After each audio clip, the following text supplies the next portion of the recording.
Hello ladies, welcome to Menopause, your management, your way, now and for the rest of your life. I'm Menopause Barbie, your menopause tailor, and today I'm going to show you how to get on the ball for your exercise at menopause. And I mean get on the ball, not figuratively, but literally. The ball. You see this ball? This is the ball we're going to get on today. We're going to do an exercise routine on the ball.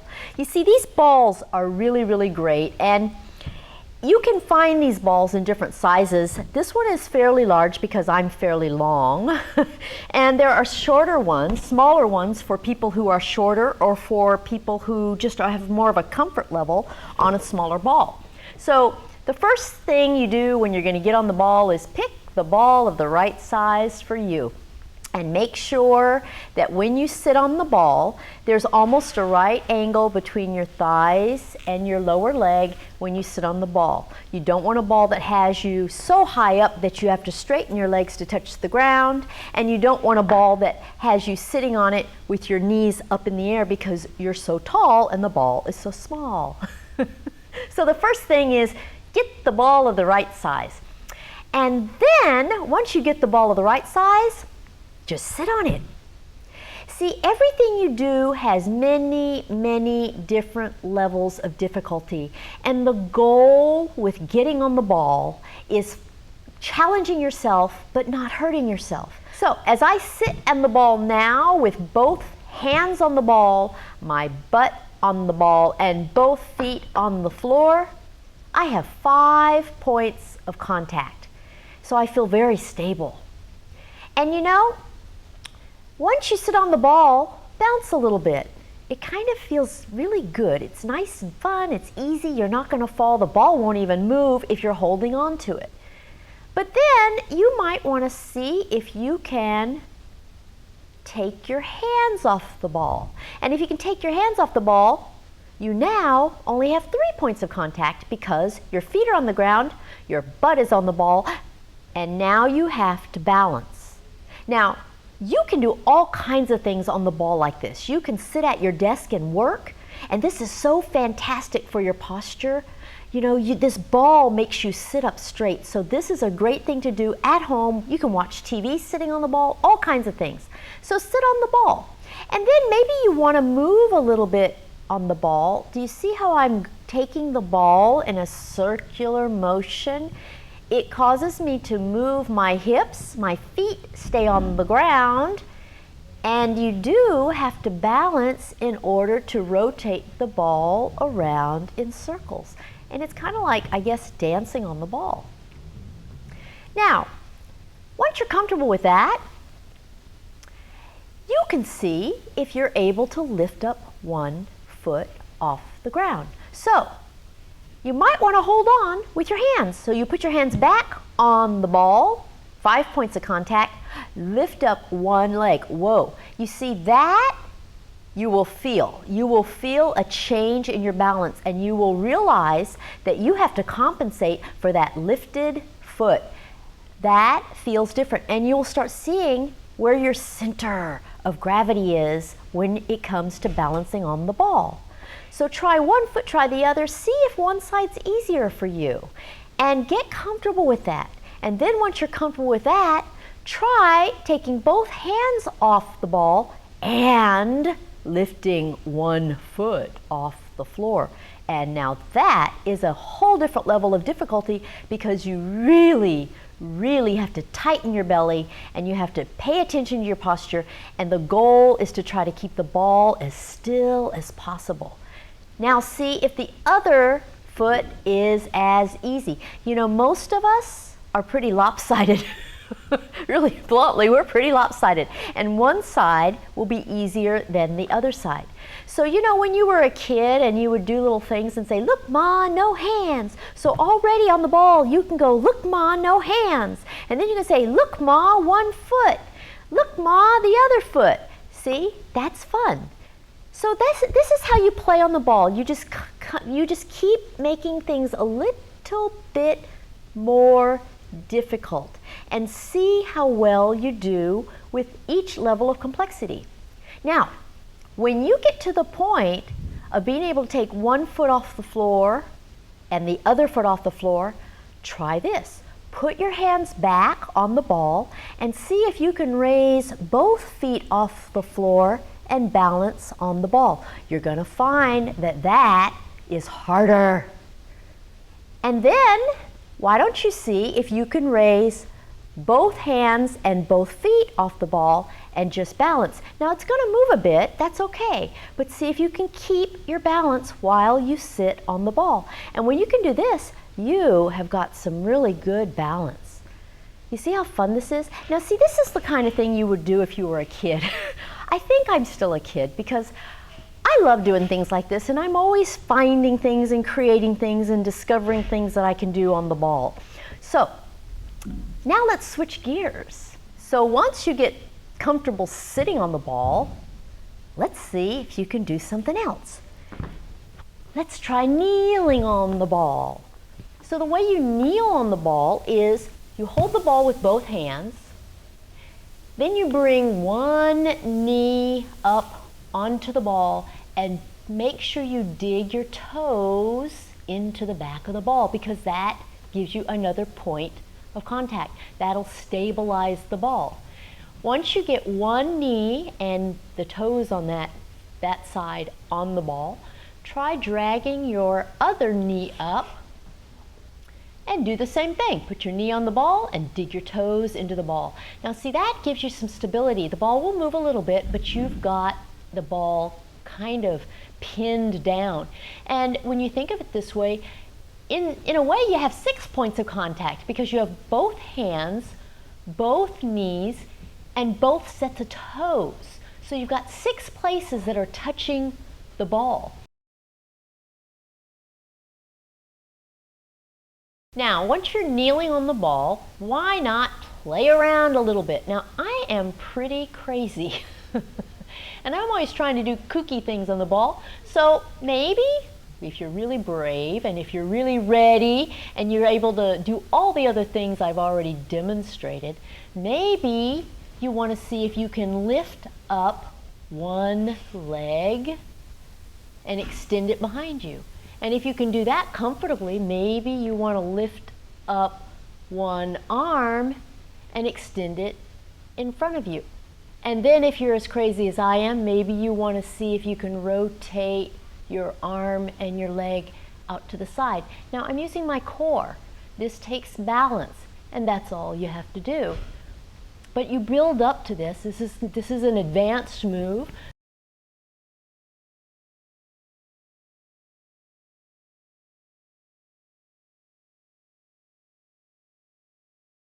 Please don't start with it. Work up to it. Now then, maybe you want to try doing something like raising up on the ball and getting up on your knees to where you're just much higher on the ball. It feels less safe because you don't have as many points of contact. Don't do any of this until you feel ready. And then there's one other move that really is very safe and it looks very easy, but it's not. But you're not going to hurt yourself with this one. This is called Superwoman. Superwoman is lying on the ball. Your feet are touching the ground. Your toes are touching the ground. My hands are touching the ground. But then I'm going to raise my legs up. My feet are in the air. And I'm going to try to raise my arms up. Now this is not easy. It's kind of fun, but it's not easy because even though your belly is a large area, balancing on it isn't so easy. But that's Superwoman.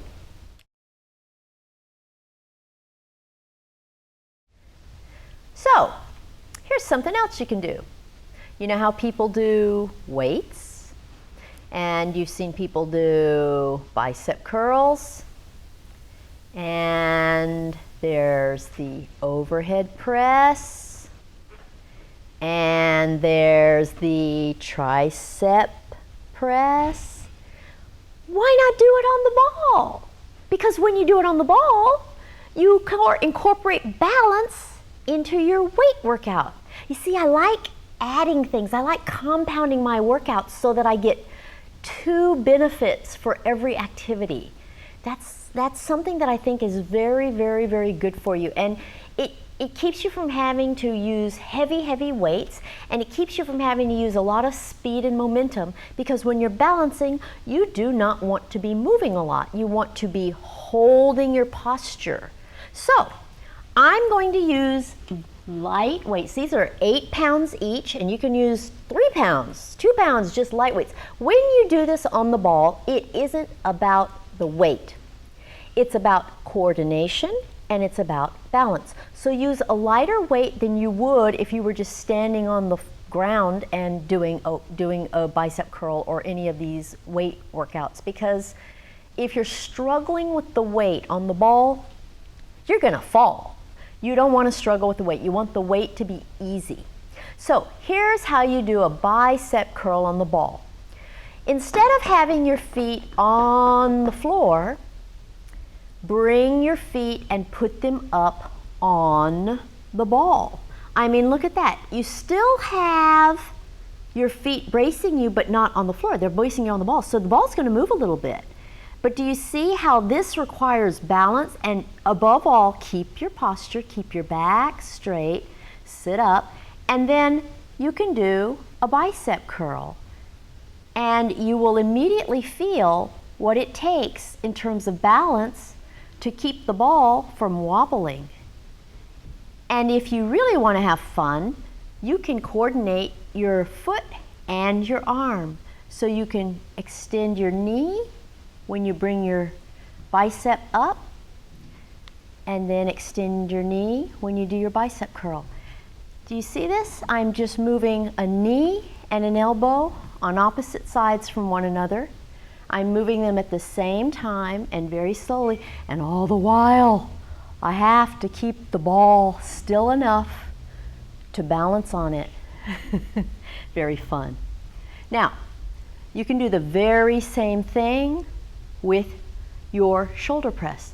A shoulder press is this. So this is hard enough, just holding my feet against the ball and trying to sit up straight and do my shoulder press. Well, how about doing the shoulder press at the same time I extend my leg? So it's almost like my arm and my leg have a pulley between them, and they move at the same pace, but slowly. Nothing is fast when you're on the ball. Well, how about now doing a tricep press? Now the tricep press is something that you're going to use one weight for, and the key with the tricep press is to hold the weight with both hands. Depending on the kind of weight you're using, you may want to hold it this way or this way. But with your tricep press, you're going to have the weight up and behind your head. So you have to get a grip on it that works for you. It's either going to be like this, or it'll be like this. Some of the weights with the bigger plate on the end are easy to hold in this orientation. I find this particular kind of weight easier to hold like this. But you pick whichever way works for you, because it doesn't matter how you hold the weight as long as you have a good grip on it. Now, you can just sit on the ball with your feet on the floor and you can do a tricep press. That won't be that difficult, but it is better than just doing it on the ground, standing on the ground, because you still have to exert some balance to stay on the ball. And you can then try putting your feet on the ball, pressed into the ball. You press your heels into the ball, because now the ball's going to move. And you have to sit on the ball to do your tricep press and keep the ball stable enough that you don't fall. So this takes a lot of core.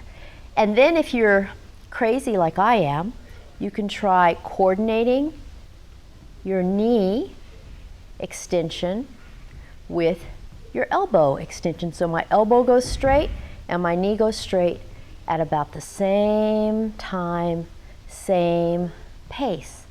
And it's really kind of fun. It feels very organized and coordinated. So this is the way I exercise, because I need to go slowly and I need to have light weights and I need balance.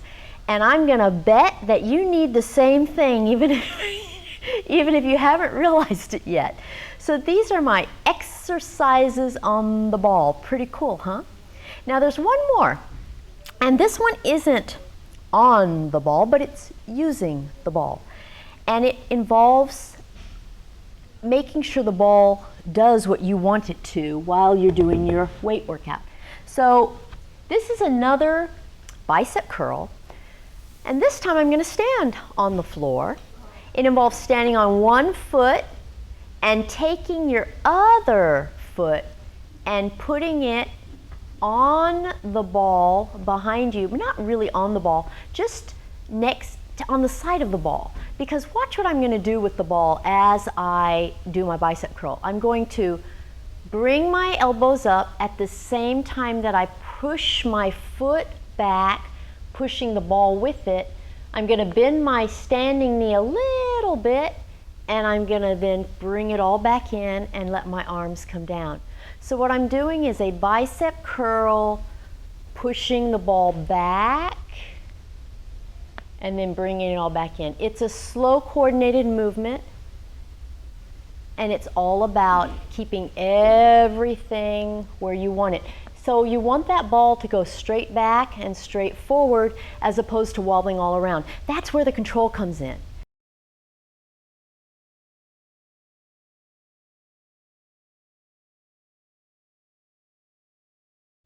And then you can do the same thing.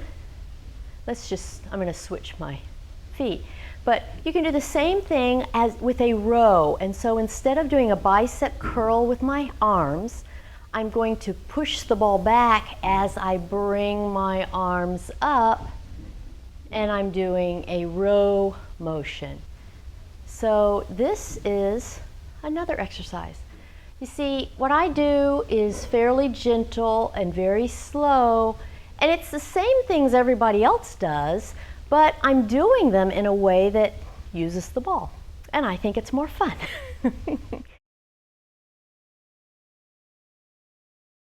So ladies, I hope you've enjoyed exercising on the ball with me today. I urge you to go get on the ball and see what you come up with. I'm going to bet that you'll find all sorts of fun little exercises you can do, and you might even create a few new ones of your own. And if you do, share them with me. I love it when people show me new things.